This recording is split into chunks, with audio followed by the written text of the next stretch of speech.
Hello everybody, and Jess here, and welcome back to Overlord Season 4, Episode 7, if I'm not mistaken. And I am not mistaken, because it is indeed Episode 7. In the previous episode, Ainz defended the new city of dwarves, and got himself well, maybe not an army, but a small regiment of runesmiths, which will be very useful, apparently, supposedly, to Nazarick, to the Sorcerer Kingdom, because Ainz wants to revive the art of runesmithing, and that, I feel, might have maybe not entirely unforeseen repercussions, but it might have some repercussions for sure. We know that dwarves, during the golden age of runesmithing, and it was done to like the king's hammer or something like that, they were able to create a word made of runes of like, what was it, 5, 6 characters, something like that. And the sword that Ainz presented them had 20-something runes, if I'm not mistaken. Or was it exactly 20? Something in that ballpark. Basically like 4 times the amount of runes that the best of runesmiths were able to create. Which tells us that it is technically possible to achieve that. Now, sure, this new word doesn't exactly play by Nazarick rules, but it does play by those rules enough to for that to be possible, for a weapon like that to actually be possible to create. And that's going to be interesting. That's going to be interesting if they actually do that, if they actually manage. Now, sure, I was a little bummed about the fact that the runes on that sword were complete gibberish, but oh well. Apparently, it isn't known what functions, what properties that sword has, from what I heard. So I guess the creators didn't really have anything to like go off of when it comes to constructing the word. The sword Thorn, I'm assuming, has some thorn properties. Maybe it reflects damage, or it poisons enemy, or something like that. So the name was known, so that's why the name was inscribed on it. This sword is unknown, probably just a prop. Prop in the like storytelling sense, that this sword isn't gonna become relevant anytime soon. It was just there to show the dwarves, to make them awestruck, essentially. So it stands to reason that its properties and its name wouldn't even be known. It's a bummer, but well, it is what it is. And of course, Ainz promised to retake the capital in exchange for those runesmiths, and now we're headed just precisely there. We heard that there's going to be a dragon, possibly, probably, around that place, around the capital, or maybe en route to the capital, somewhere in that area. There's a dragon, so it's going to be interesting what the interaction is going to be. Is it going to be a friendly dragon that will recognize Ainz's strength and submit? Is it gonna be a friendly dragon that recognizes Ainz's strength and that's why he wants to fight? Or is it just going to be a mindless beast? That's also a possibility. Although, from what little we know about dragons, from what little we've seen about dragons so far, they seem to be sentient. They seem to be like fully cognizant, or whatever the other words you can use for someone who's just behaving like a human, essentially. So I don't think they're gonna be mindless beasts. The bone dragons, skeletal dragons were, but they were just summons, they were undead, so you can't exactly expect higher cognitive functions from a undead familiar, right? So that's gonna be interesting. Our meeting with the dragon, if we even meet with that dragon in this episode. It's entirely possible that this episode will be just spent retaking the dwarven capital, and dragons are gonna appear in the episode's future. Although the task of retaking the capital shouldn't really take that long to Ainz. it's probably gonna be done in like by the time halfway point of this episode hits. The capital will probably be retaken, and all of the quinoa are just gonna be slaughtered, or maybe will submit to Nazarick as pets or something. I don't know. We'll see about that, and I guess we won't be able to see that unless we watch this episode. So here's your subs. You're gonna need them to follow along. And here's my sound, because I'm gonna need it to hear things. That's what sound usually is for. Well, headphones, actually. But I guess sound is the thing you hear, not the thing that allows you to hear. Whatever, doesn't matter. And of course, support. You can support the channel on Patreon, Throne monetarily, or for free if you don't want to spend any money by sharing my content, spreading the word. The word of mouth really does facilitate the growth of a channel, and the bigger the channel is, the happier I am, because the more people watch my stuff. And yeah, with all of that shilling out of the way, we can start watching episode 7 of Overlord Season 4 in 3, 2, 1, go.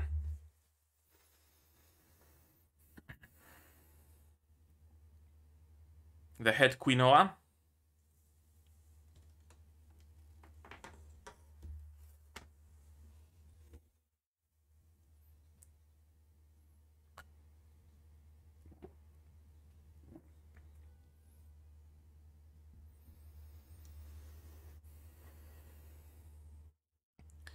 Try few hundred.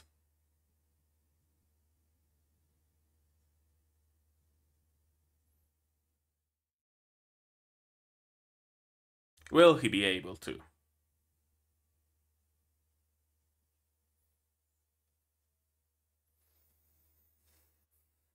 Yeah. Here come your black golems. You're gonna be able to test your metal.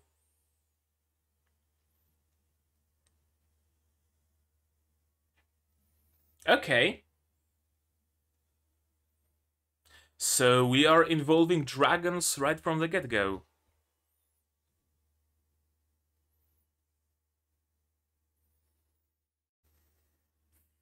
Why are the dragons siding with the quinoa, though?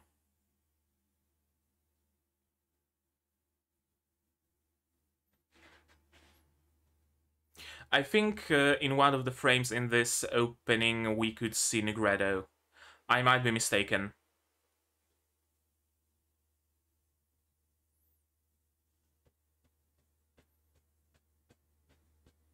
Because I know that Negredo appears around this point in the light novels or something like that.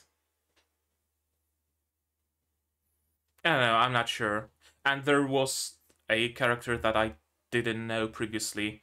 Also long hair like Albedo. And like a rotting face. Albedo the beauty, Negredo the ugly, I don't know, kind of like opposites. I know absolutely nothing about Negredo, and I think there is also Rubedo. I'm just speaking out of my ass to pass time somehow, because I have nothing much to say during the opening.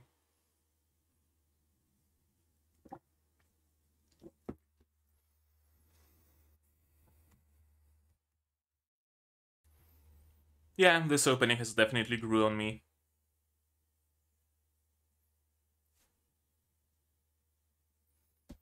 Again, it's not quite veracity, still good.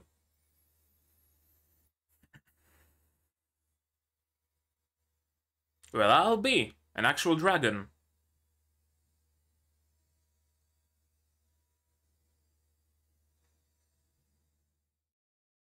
Multiple dragons, actually.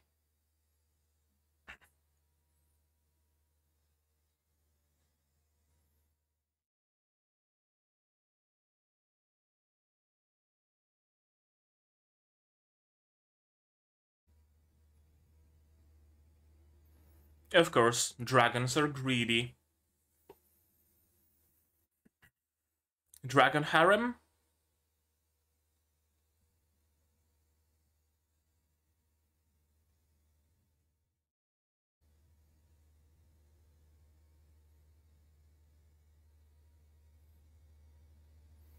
True. True. That's actually a consideration. Like, if they know dragons are here and they still attack, means they aren't afraid of the dragons, right? Yeah, he's making the rules. Your rent just went up.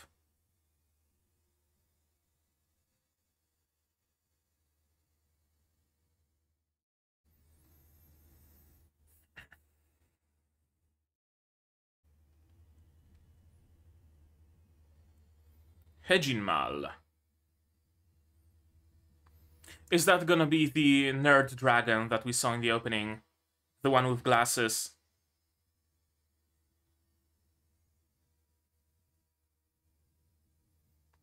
And he's a hikikomori. Of course, he's a motherfucking hiki.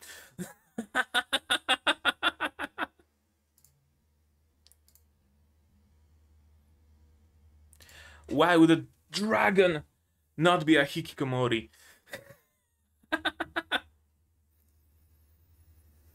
That's a big castle.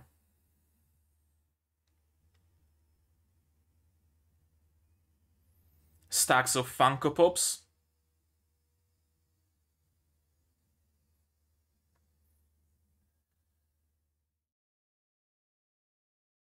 Yeah, that's the Hiki Dragon.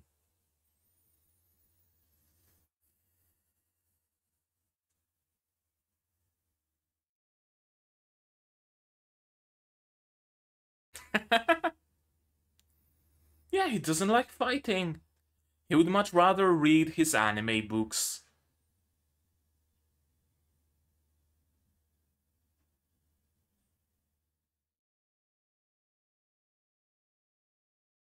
Convenient hiding place. Right, suck in the stomach. Yeah. And here comes the Ainz. Here comes that boy. More than an elder lich, I'm afraid.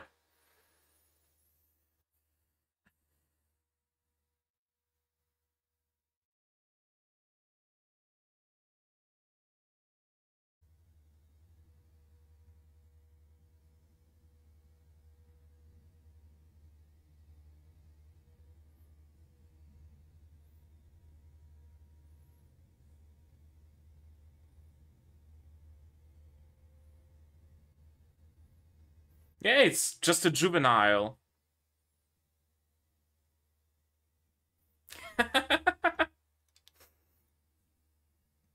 Yeah. I mean, they were probably using dragons as mounts in, whatchamacallit, in Yggdrasil. Good choice. Very good choice.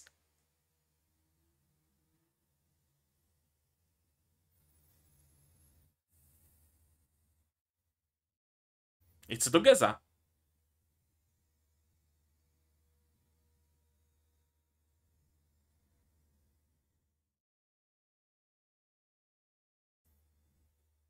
Pet acquired.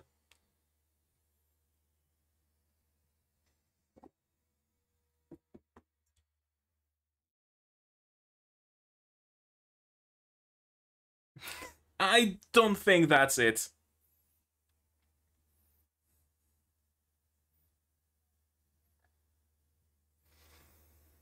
Ah, a special pet. A shiny, essentially. Okay, so the dragon being fat essentially saved him.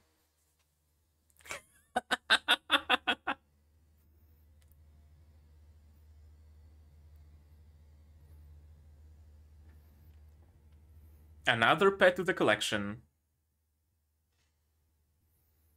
Aura the Pokemon trainer.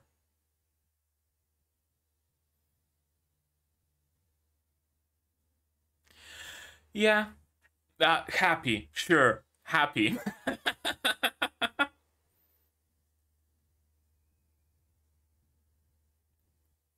Did you, though? I mean... I guess. Please, Sheltier, don't Piss yourself. Please don't piss yourself, Shaltir.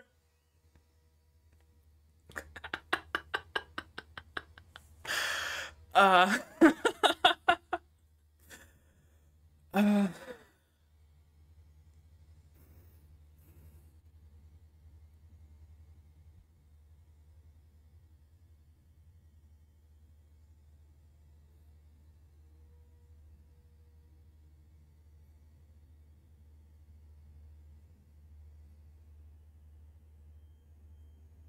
so I was correct. Dragon harem.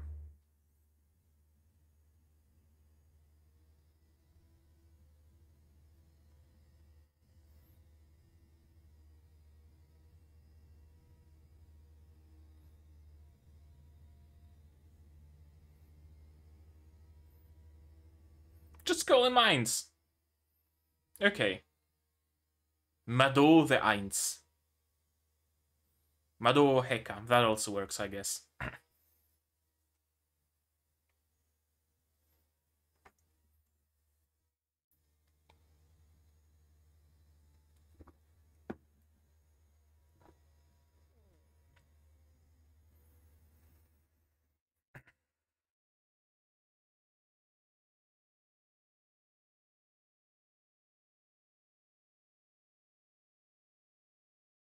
Technically.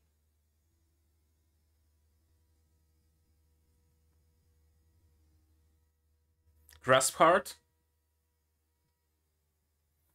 Instant heart attack.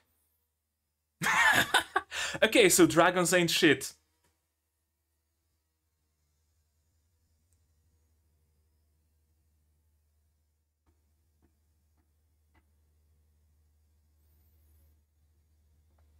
Suddenly, everyone is the mother.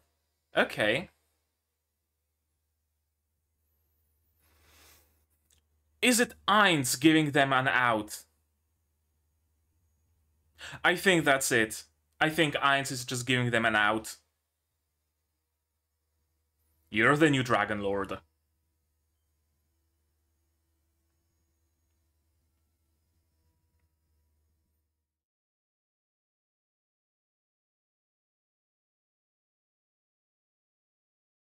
And he just climbed on top of the dragon. Because of course he did. Oh. Some magical key. Insta lockpick thing. Couldn't you have just destroyed the door? I'm assuming again the light novel expands on it that it's some super fancy magical door that can only be opened by whatever bullshit. And that scroll was Downfall of Castle and Country, or the other one of the pair. I'm not sure. World item. That much I'm certain of.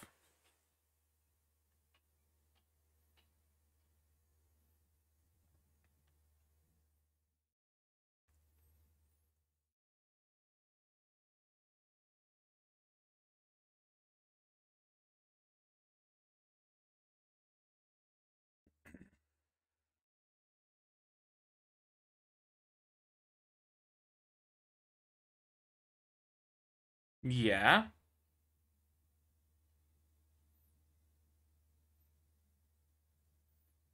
Yes. Indeed.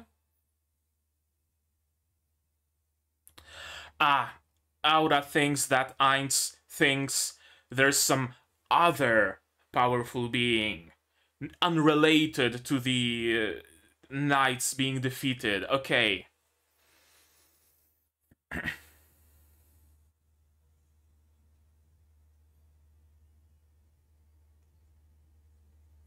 Oh.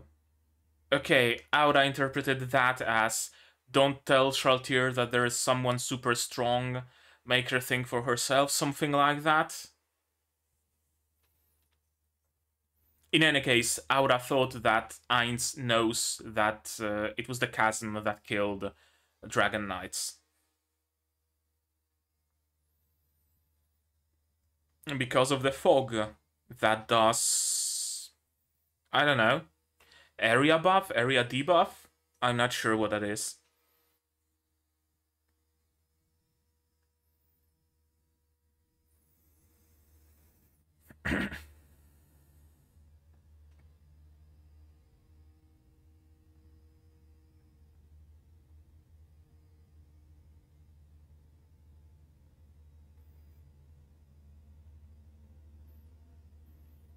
That's your best bet, by the by.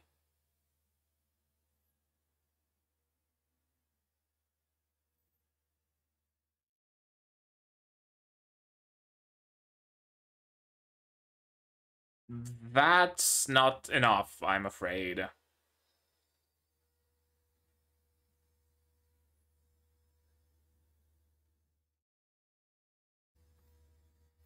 Just cast, like, Mass Fear level 1, have them die of heart attack, and you're done.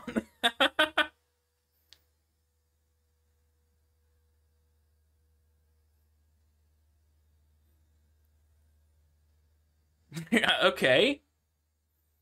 That's interesting.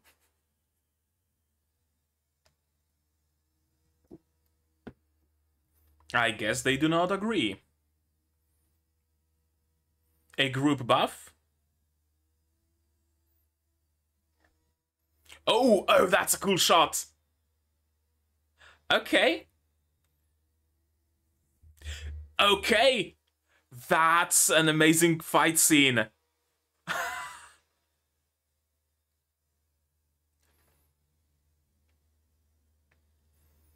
Quality? In my Overlord?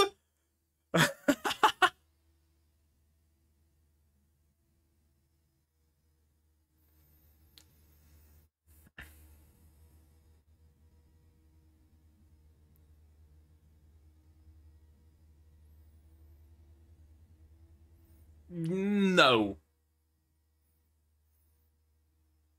That's an incorrect assumption, my dude.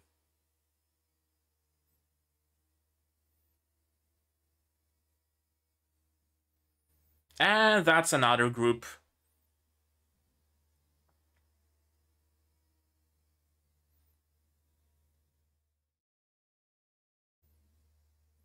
Okay, so he already chose to submit.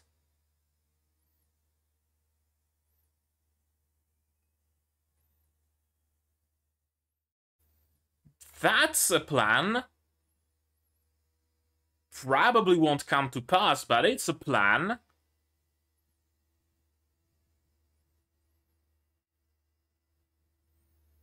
Because they enjoy it. They enjoy killing. I mean, it's Shaltir we're talking about.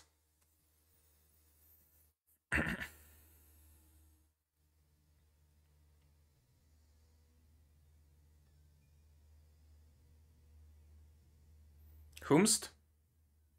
Okay, that's a little bit more resources.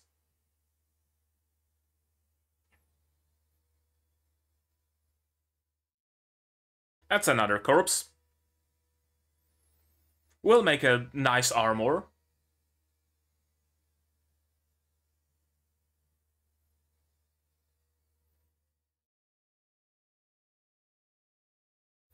And, okay, dragons, Quagoa. Everybody submitted. Through some minor pains, but in the end they did.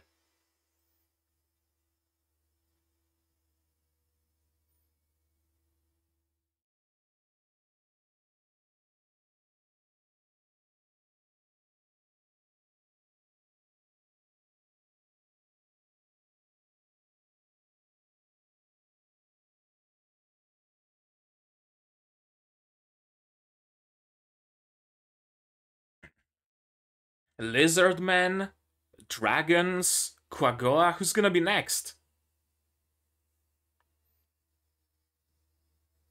Some dwarves, not all of them, but some. Okay. She finally got closure. That's nice. Eh, not particularly.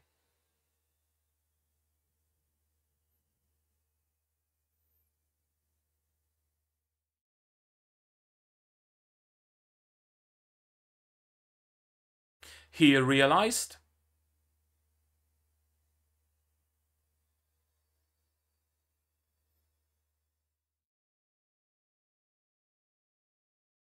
And they're gonna take it as being correct.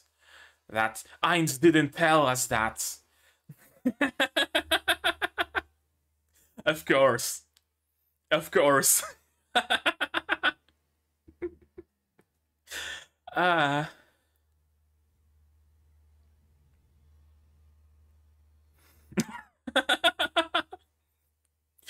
yes, everything was according to Keikaku.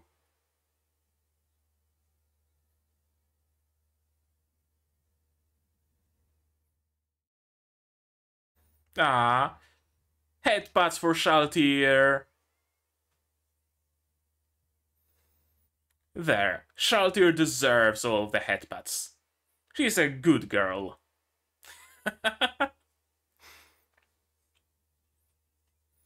Okay, today we feast.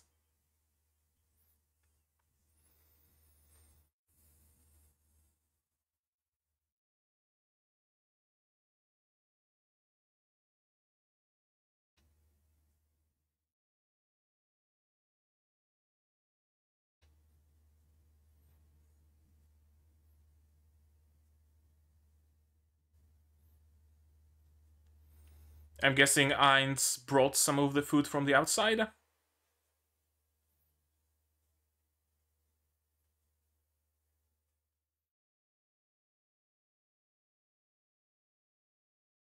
Indeed.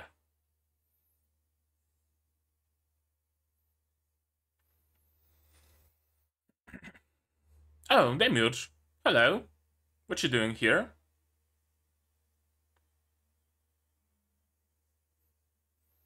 Okay.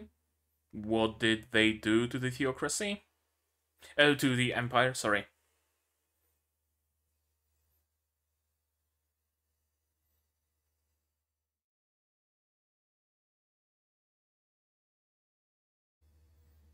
Zero!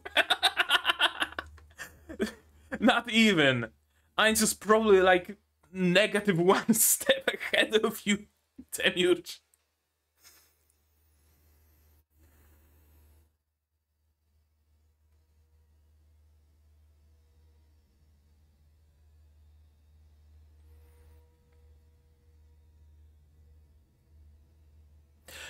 Okay, yeah. He's looking 10,000 years ahead. Of course.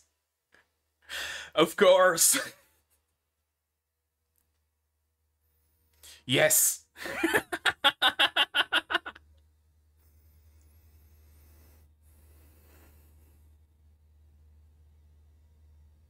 Of course.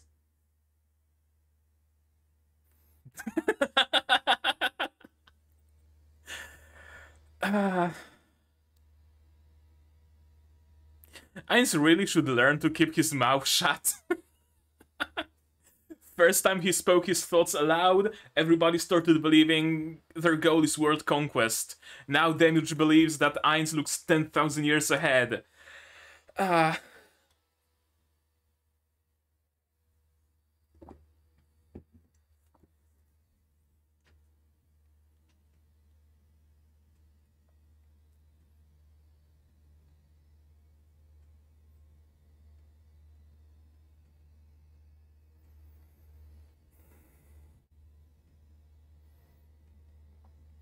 I think the running theme is genuinely going to be Ainz going around subjugating sentient races, sentient inhuman races, and bringing them in as a part of the Sorcerer Kingdom.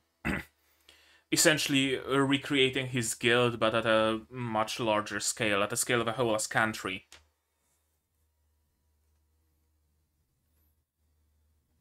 Yeah. I mean, so far he's only adding Inhumans to his kingdom, and the guild of Ainz Ooal Gown was known to only allow Inhumans. I'm assuming whenever Ainz visits the Dark Elves, he's also gonna add Dark Elves to his kingdom. Seems that way. If not all of them, then at least a few of them, the way he only added the runesmiths of the dwarves and didn't subjugate their entire country. Okay, that was a very cool episode. I certainly had fun, as I always have fun during Overlord. It is an incredibly fun series. If nothing else, it is incredibly fun. So how about we go through this episode again, shall we? In particular, I want to go through the scene of Shaltir fighting again, because it was genuinely great, genuinely amazing. A little bit of CG junkiness, but nothing major, nothing worth talking about, really. Feo Berkana. Berkano is one of the runes, so it seems their city, their capital, is named after a rune of Berkano. Let me really quick Google Berkano. What's the meaning of it? Berkano. Okay, Berkano is the 18th rune of the Futhark, and it represents fertility, maternity, and the protection of a hearth of your home. Home, hearth, that kind of stuff. Makes sense that it would be the name of their capital, right? Motherland, essentially the hearth of their home, the home of the dwarves. Okay, I like it. I like this little detail. I really do. Feo, I'm not sure if it's just some, not suffix, some prefix that dwarves add to the city. It doesn't look like Fehu. Or maybe, just to be sure, what's the meaning of Fehu? Fehu. It's the first rune of the Futhark. And the meaning is... The meaning is wealth. The name of it, rather, is wealth. Okay. So, wealth, hearth, homeland, wealthy homeland. Checks out. Checks out perfectly. Golems in black armor. Kinda sorta golems. The abandoned zone. That's interesting. Tells me that perhaps Quagoa were actually maybe not quite running away, but migrating to like better parts. Like they used to live in some damp caves among monsters and whatnot, in complete darkness and whatever. And this dude maybe united all the Quagua tribes, and they moved to fight the dwarves for better living conditions, right? Because why are the dwarves living in cities near the surface? We should also be able to live in the cities near the surface. And they moved in to take over the dwarven city, dwarven capital. I'm pulling it completely out of my ass. Mind you, there is absolutely nothing that would actually tell me that this is the reason why Quagoa invaded, but it would make sense. I might be correct, I might be not correct. Who knows? But it's my theory so far. I want to take a quick look at the opening and the character that I didn't recognize that I think might be Negretto. So I'm gonna do this, maybe just in case, so that I can just play the OP at full speed. And YouTube won't mind. Yeah, okay. That does look interesting. Long hair, very reminiscent of Albedo. Rotten face. And I heard that that Negretto is like the epitome of Gapmoe, essentially. Like, she looks super scary, like a walking corpse, but she's super nice. and that would make sense why she was put in charge together with Pestonia. They were put in charge of the orphanage. Pestonia, I think, is like the only character in Nazarick that has a good alignment. Yeah, I think this is Negredo. I think this is Negredo. Okay, regardless. OP, OP, OP. And yeah, this is indeed the dragon that we see in said OP. Yeah, there he is. Here's the nerd dragon. Nerd dragon.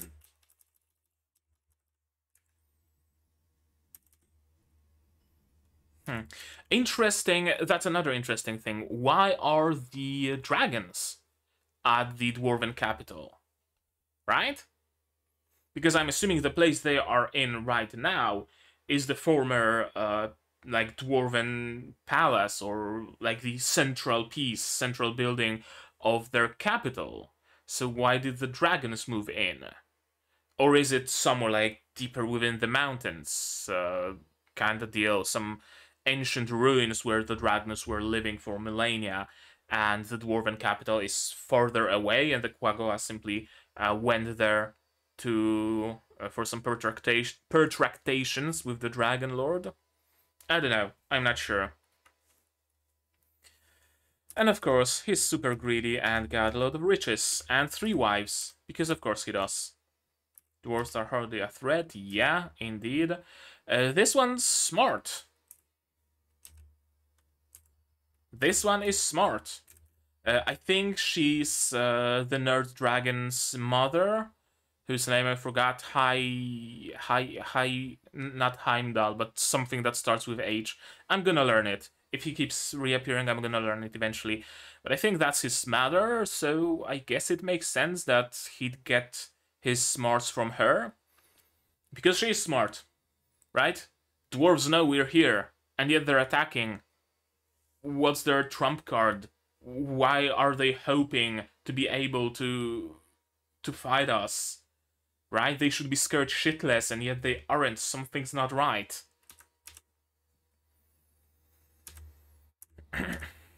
10 times as much, of course. Whose child should I send? Yeah, my old... Hey, Hejinmal. Hejinmal. He'll be able to accurately estimate their strength, and he did. To his credit, he very accurately estimated Ainz's strength and submitted immediately. Yeah. And negotiate terms. Yep. And the terms he negotiated were actually the terms that would bring them the greatest benefit. Subject. It's submit to Ainz or die.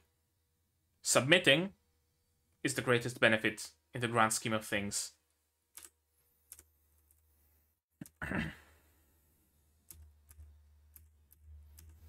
And he's hikikomori, because of course he is. He likes reading books and manga and light novels. Actually, I've been mentioning manga and the light novels. Kind of makes me wonder if it is the case that players from Yggdrasil used to visit this world like hundreds of years ago. Could it be that some ancient library somewhere have a copy of, I don't fucking know, To Love Ru or something? Could it be the case? If so, that'd be amazing. If Ainz one day just goes to some ancient museum in the theocracy, some crypts of fucking Vatican, and discovers the highest security item there is just a copy of fucking To Love Ru.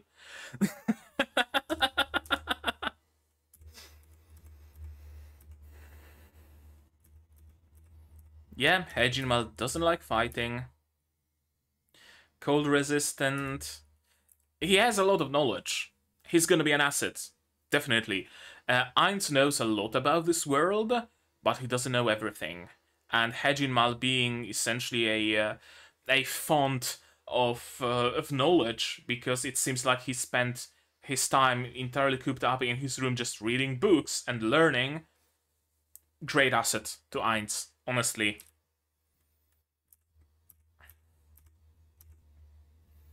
Frost Dragon, indeed. Grasp card, yeah, immediate reaction, immediate Dogeza. Best choice he could have made. Interesting, though, that dragons were so far kind of hyped up as those super strong and extremely powerful beings that even Ainz has to be wary of to some degree, and yet it seems that Grasp Heart is just like that. Just single Grasp Heart and the fucking Dragon Lord is dead. I know that Grasp Heart isn't even that strong of a spell. Ainz uses it because it plays into his persona, his role of an Elder Lich, of an Overlord, of a Necromancer, of a Lord of the Dead and whatnot, and he's just using it essentially for roleplay purposes. It's like 7th tier spell, or no, I don't think it's like 7th tier. No, it is, I think, 7th tier spell, Grasp Heart. He's just using it for effect. And even that works against the Dragon Lord.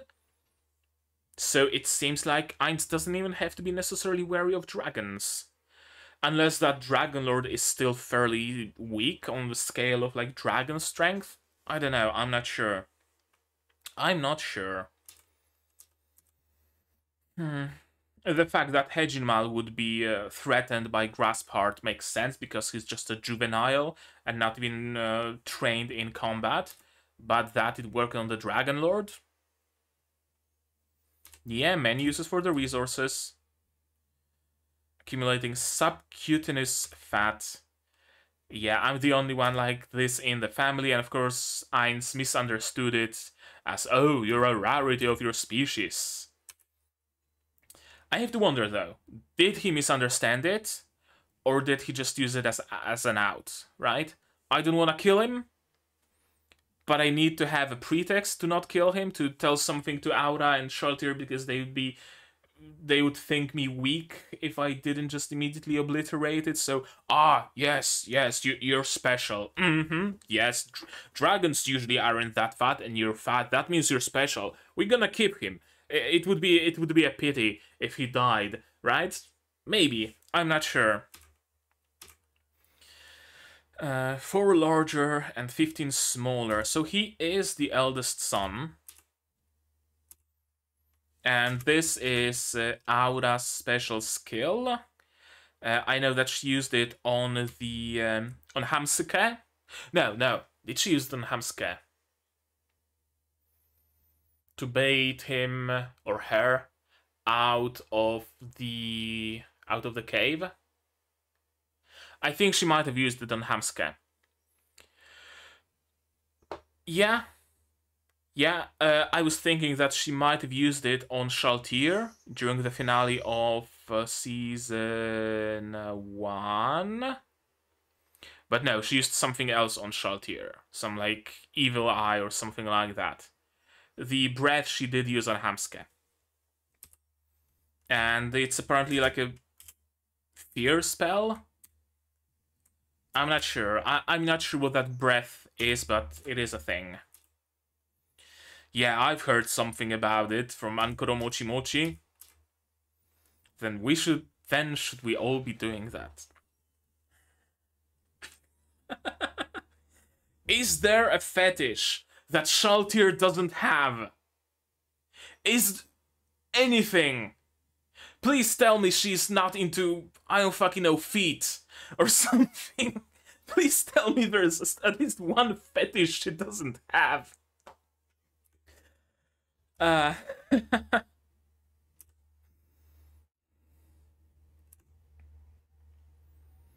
Yeah, Aura and Shaltir are gonna take care of the Quagoa. 3 wives.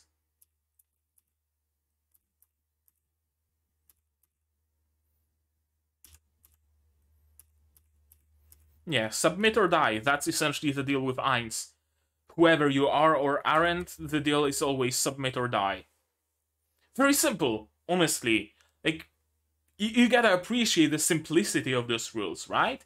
It's not like, oh, pay me a yearly tribute of virgins, or do this or do that or anything. No, like, super deep requirements, no tiny script at the bottom of the contract. No, just submit or die. Extremely simple, extremely efficient. And Grasp Heart just works. Honestly, I was prepared for Grasp Heart to not work here. I was prepared for Ainz to actually have to use some higher tier spell or something. Right? He tries to use Grasp Heart. Okay. It's not working. Well then, Fireball of Giant of Obliteration Quarter Pounder times 7 and obliterates the dragon this way anyway. I was really prepared for Grasp Heart to not work, but again, it worked. Which shows that either this particular dragon was super weak, or it shows that dragons in general aren't really as hot shit as we were led to believe. And I do think that this is Ainz giving him an out. Because Hejirmal was like considering, oh, fuck, what do I do? What do I do? Do I point at my real mother? Do I try to save them all? What do I do?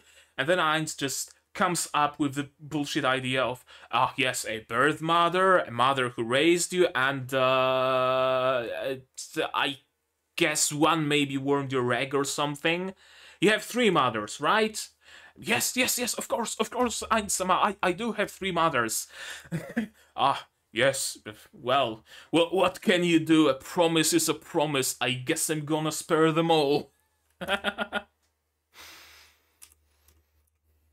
Yeah, I genuinely think it's Ainz giving him an out. Dwarven documents.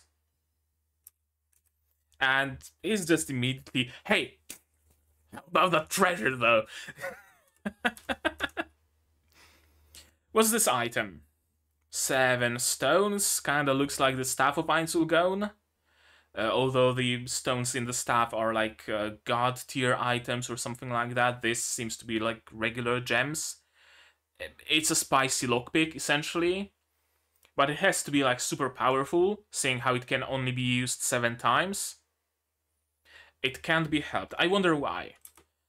Again, I'm assuming that this is something that was mentioned in the light novel, that Ainz just, I don't know, cast Greater Reprisal all item or something and figured out that those doors are pretty fucking strong and he's gonna need a world item to open them. Because why else would he use a world item if he can just, I don't know, slice through it? There probably is like a laser cutter spell, or just, I don't know, call up a Death Knight and have the Death Knight cut it up. He probably would be able to cut up the door if they were just regular door. Or just blow it up with a spell, with a fireball or whatever, melt it or something. Those doors aren't all that thick, all things considered.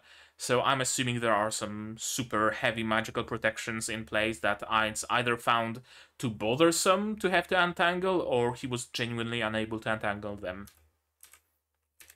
The riches. Now, what is that?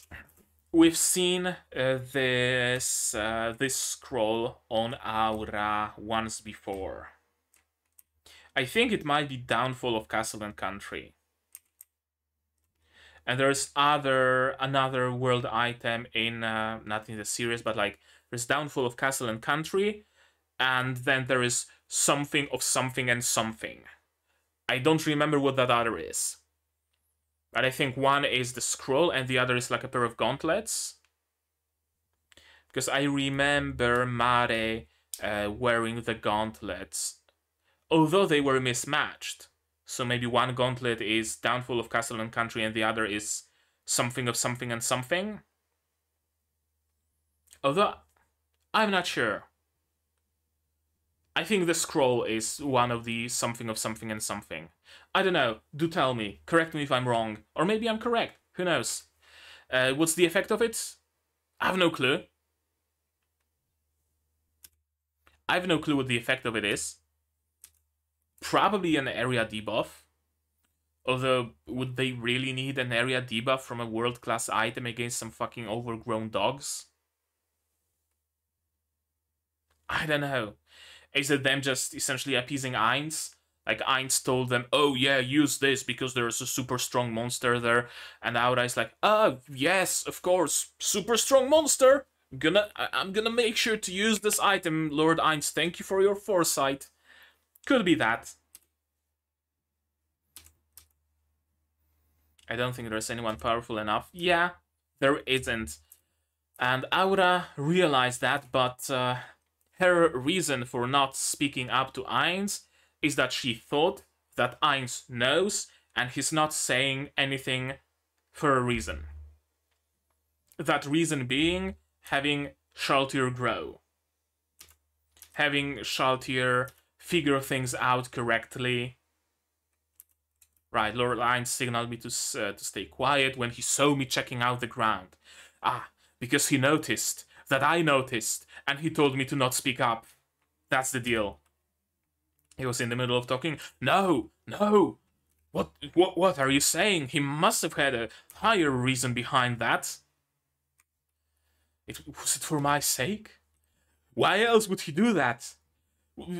Why else? It's inconceivable that he wouldn't have noticed the thing that I noticed. If my lowly self noticed that fact, then of course ainz-sama noticed it, right? I have a feeling it... Although, I don't know, I'm not sure. Usually everything ends well, but I have a feeling it might cause issues in the future, where some Guardian assumes that, of course, Ainz knows something, but Ainz doesn't, and it causes some sort of issue. I don't know, probably not, but it could happen. It could very well happen. And that's something that Ainz will have to work on with his Guardians, right? Even if you think I know something, but you noticed it, tell me about it. Tell me about it. Maybe I missed some tiny detail that you didn't. Maybe it was my plan all along that you tell me about it. I want to see you grow. Of course I noticed it, but I want to know if you noticed it, you know? Kind of an angle like that, or something along those lines. I'm certainly is gonna have to work on that. He's slowly working on the Guardians thinking for themselves, right? It was a moderate success with Cocytus. It is a moderate success with Shaltir. I'm assuming Ainz gonna have to go through all of them. Besides maybe Albedo and Demiurge, they very often act on their own without any input from Ainz, so they are very self-sufficient. But the other Guardians are gonna need some training in that regard. Let me confirm one more time. They aren't the golems. No, they are much worse than the golems.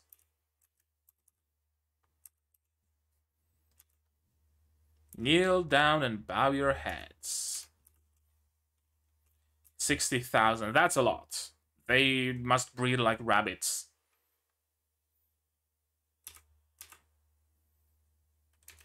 Okay, we've been ordered to cut your people down and force your heads to bow if you do not submit. And they didn't submit.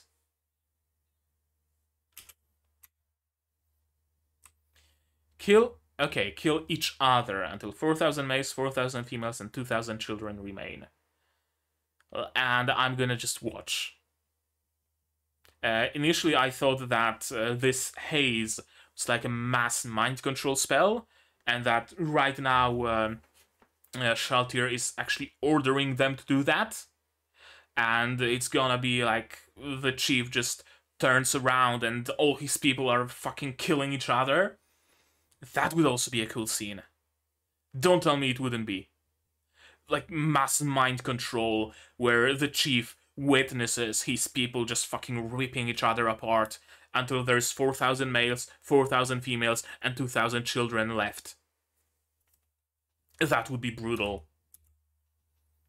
We'll take you all to the Sorcerer Kingdom, and forceful relocation. Just don't use trains to do that. But alas, they didn't want to kill each other, so Shaltir is gonna have to do that. And some, like, genuine good cinematography. This shot, I'm not gonna say this is a shot that you can only do in CG, but CG really does make shots like this much easier, so the use of it is justified, and CG in this case isn't really bad either. It's genuinely not bad. It moves fast enough and there's enough effects on the screen that you don't really see that. They were thrown back in pieces.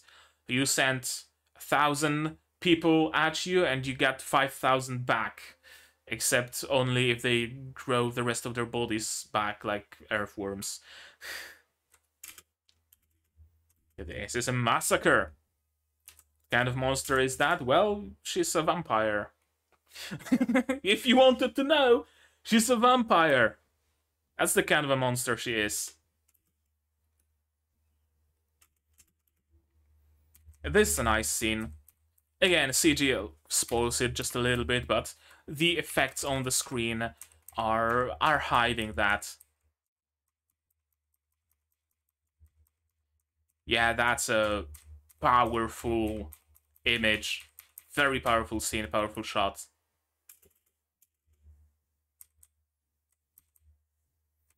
And yeah, they're absolutely nothing to Shaltir. And I'm assuming what he's doing here, I don't quite know why he's sending all those people at Shaltir. Probably to, like, avoid having his people kill each other. I think that might be the case. Right? He's sending them in waves. It seems like his power is some sort of, maybe not quite a mind control, but, like, inspires a berserk wrath in his people, his leader role, or whatever the ability is called. Maybe he has some hope of defeating Shaltir. We know that it's like very much a false hope, but it is hope nonetheless.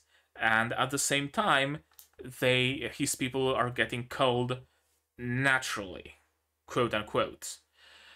Which means they don't have to, like, pick and choose who's gonna die. They don't have to fight between each other. They just die indiscriminately.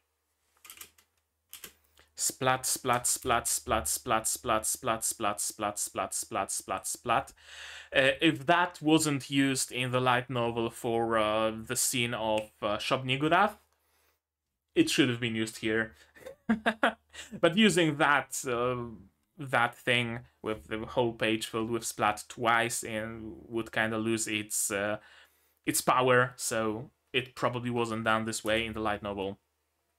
We'll choose who fights until there are 4,000 males, 4,000 females, and 2,000 children left. Yeah, he's using Shaltir as the meat grinder to call their numbers, essentially. And he is thinking correctly, right? If we all die, we have no chance to rise up. If at least 10,000 of us survive, we have a chance to plan, to grow in strength, maybe to use the tools and the powers of our oppressors against them in the end. If we pretend to be loyal to them, maybe they give us some cool weapons and cool armor and train us, and we'll be able to raise against them in the end. Could be. I've watched a couple of days ago. I had friends over, and we watched the. Was it? I think it was a Tamil movie, not Bollywood but Tollywood. 3 R's, RRR, and there was a similar theme there, right? Use the tools and the training and the weapons of our oppressor to rise up against them. This very much feels similar. They should have shown us how strong they were from the start. Well, they have shown you how strong they were with the golems with Death Knights. You saw that they had, like, I don't know, probably around 10 or 20 of the Death Knights. So they can probably have more, or even if they don't, that still makes them pretty fucking strong. And they didn't deem it necessary to bring Death Knights here, so the 2 people before you are probably stronger than the 20 Death Knights they had. Apply logic. Why didn't they show us first? They did! You simply ignored it.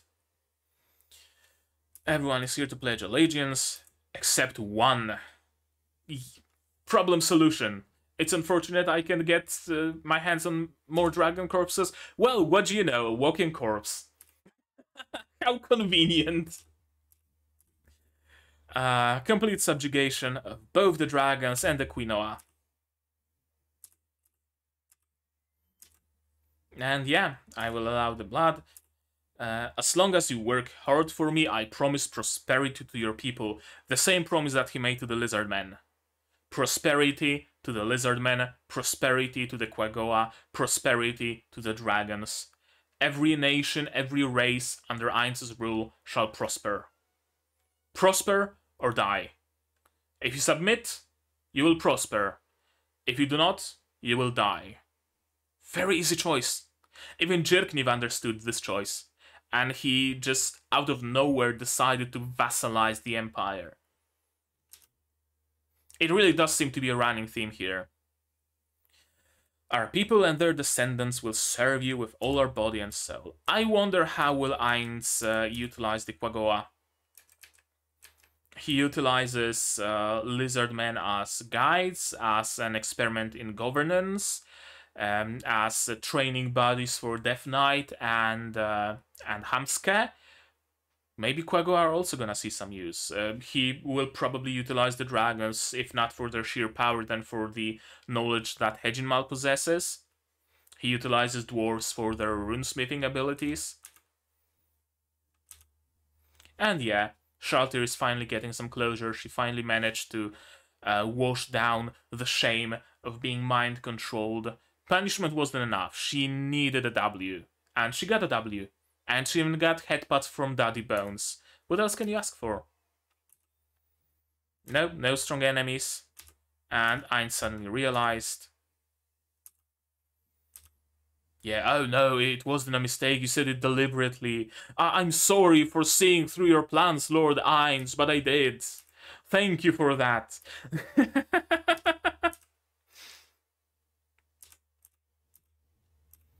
And yeah, headbutt the vampire lolly. She deserves all the headbutts. There's a reason I have Shaltir scroll on my doors. She's the best waifu. A feast of unknown foods. I'm assuming this is the food that Ainz brought as samples, essentially, for his pertractations with the dwarves, right? Be my ally and give me the runesmiths, and we're gonna open trade. You can get this cool stuff from the trade with our empire, with our kingdom, right? We have some bread, we have some chicken, we have some vegetables. You probably haven't seen vegetables in 15 decades, but here's some vegetables. I lack the talent to be considered a real runesmith. Something tells me that's not gonna hold true for a long, for particularly long. Something tells me there might be some hidden potential within him, or maybe he's gonna be like the chosen one by Ainz, and he's gonna get training by Ainz himself. Maybe he's gonna become the head of the runesmith department or something, because Ainz found a lot of connection with him. So I'm gonna assume he's gonna play the most prominent role out of all the dwarves. Delicious food made from ingredients I've never seen before. That's like a duck in oranges, fish in oranges and apples. What else do I recognize? Fucking pink sauce on the duck or goose or whatever it is. That platter on the right looks like sashimi, maybe? Baked fish in watermelon sauce, I have no clue. Vegetables, they probably haven't seen vegetables in decades. Runesmiths are being warmly welcomed by the Sorcerer Kingdom. Indeed they are. Indeed they are. In this shot, I thought someone nefarious is gonna pass by. I mean, I guess you can count Ainz as nefarious, but someone nefarious against Ainz, some detractor or some dwarven schemer or something. But no, it's just Ainz visiting Demiurge. I've looked through your report regarding the theocracy. Just how many steps ahead do you see Lord Ainz? And Ainz just gets a completely unrelated thought.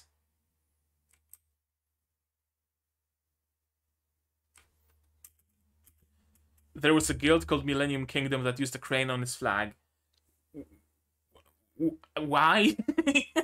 Why did it suddenly come to his mind that, oh, yeah, right, there was that guild that used crane on its flag?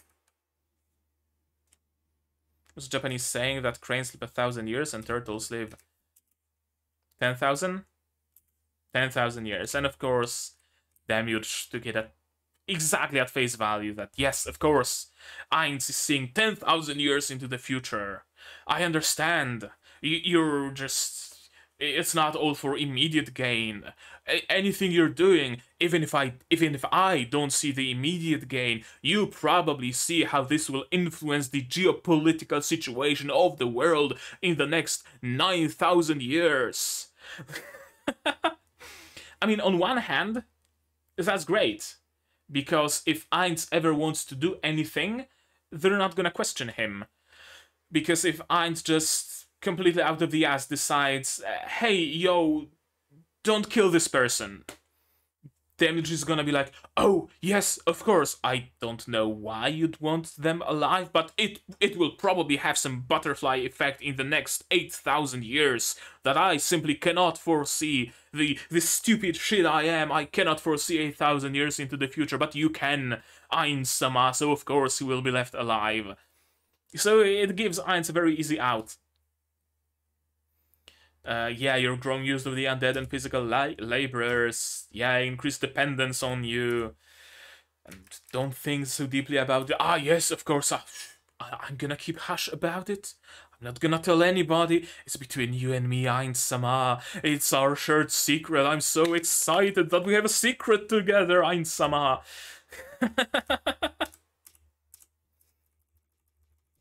And that's the end.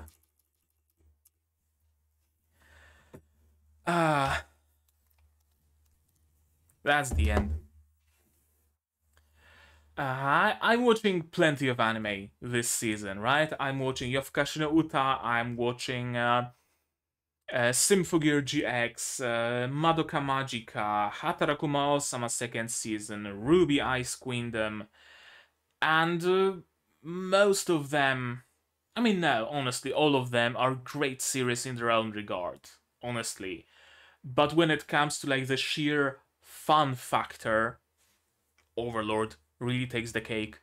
If this is the only series so far that really has me like giddy like a child, that really has me laugh out loud this much, that really has me just rake my brains for, oh, this thing happened in episode 3 of the first season and it's significant here, and theorizing about the mechanics of the world and the geopolitical situation and whatnot. This is the series. Like, I love Madoka Magica, I love Symphogear, I love Yofukashi no Uta, but none of them have quite this big of a fun factor as Overlord. It's amazing. I'm super excited for the movie. I'm super excited for future seasons. I mean, if an anime got like 4 seasons and a movie, it's probably gonna get as many seasons as are needed to adapt the entirety of the source material. Unless they really fuck up one of the seasons and it becomes completely unprofitable, which I don't see happening, because they had quite a few fuck-ups already, right? The Goblin Army, the Shub-Niggurath children, and that was the climax of the season, and it was butchered. I wanted to say botched and butchered, and I wanted to say butchered, so I guess it was butchered. And yet, it did well enough to keep creating future seasons and a movie. Leads me to believe, with this season being of this high quality, it's probably the highest quality season of Overlord yet. Season 5 is a given, honestly. Unless the movie completely flops, which I don't see happening. Unless the movie flops, 5th season is... And it's gonna be great. Because I want to see 5th season, and a 6th one, and a 7th, and an 8th. Hell, however many seasons are needed to like completely adapt the light novels. And then, after the light novel finishes, after you're done with the light novels, and the light novel itself is completed, give me a spin-off. Give me a remake. More Overlord, please. When it comes to this episode, I think I said all that needed to be said. I like how Ainz collects races and nations like he would collect Pokemon, and how simple of a deal it is, right? Submit and prosper, or don't submit and die. I really do like the simplicity of it, and I like that this is the way he's trying to build up his kingdom, right? Not fill it with the undead. He could have, like, he could easily summon some level 1 skeletons to till the fields, bake the bread, and do whatever. But he's not doing that. He's taking in dwarves, he's taking in lizardmen and quaggoa and dragons, and probably in the future maybe even like dark elves and whatnot, right? And he's assembling a kingdom of united races. And I love it. I really do. I can't wait to see how the capital of his kingdom has grown so far. I can't wait to see the hustle and bustle of adventurers going on adventures, of dwarven runesmiths just opening shops in the city square, and of everybody like living peacefully in the city, right? A human talking with a quaggoa, a lizard man hanging out with a dwarf. I want to see that. And I think Ainz also wants to see that. Our goals are aligned. And I cannot wait for that. What can I say? I simply cannot wait. But I will have to. I will have to wait a week until the next episode comes. Alas, poor me. Yeah, I think we're gonna end it here. So, you guys, it's your turn now to tell me in the comments what did you think of this episode, my reaction, my theories. Don't spoil me anything. If there was something that was skipped in this episode that was there in the light novel, if you know what that scroll was it Downfall of Castle and Country or whatever else, if there's some supplementary material from the light novels, do let me know. I'm gonna leave it as your prerogative, your discretion. If it's a spoiler, maybe don't. If it's not a spoiler, please do. I want to know about this I want to know more about this world. If you want to talk spoilers, Discord, link here, link in the description. Join it, Overlord channel, use spoiler tags, and you can talk spoilers. Like this video if you liked it, dislike it if you disliked it, but tell me why so I can improve. Subscribe to the channel to be notified of future releases of not only Overlord but also Hataraku-sama, Symphogear GX, Madoka Magica, Yovka no Uta, and Ruby Season. No, Ruby Ice Queendom. It doesn't have multiple seasons, not quite yet. And also Disco Elysium, I'm playing through it, and also I sometimes stream some gacha games, so might want to hang out for that. Click the bell, you know what to do. Support the channel if you want, monetarily on Patreon Throne, links in the description. On Patreon for $10 a month you get early access to non-seasonals like Symphogear, like Madoka Magica, like Disco Elysium, and for just $1 you get a place in the credits, and you also get a role in in my Discord server that is otherwise open and free to join for everybody. And there are also other tiers if you want. Throne is a thing where you can pitch in towards my purchase of some new gear, like a new camera and stuff like that, because I'm still using my phone as a camera. And if you don't want to spend any money, you can still support the channel. Very much so. Share my content, spread the word. If you bring some new viewers to the channel, that's growth, that's great, that's support. I'm forever grateful to you if one of your friends start watching me. That's gonna be great. What else? Nothing else. That's gonna be it from me for today. So as always, you guys do all the good stuff, and I'm gonna see you in the next one. Cheers! And here's the credits I mentioned. You can become one of those people if only you so desire.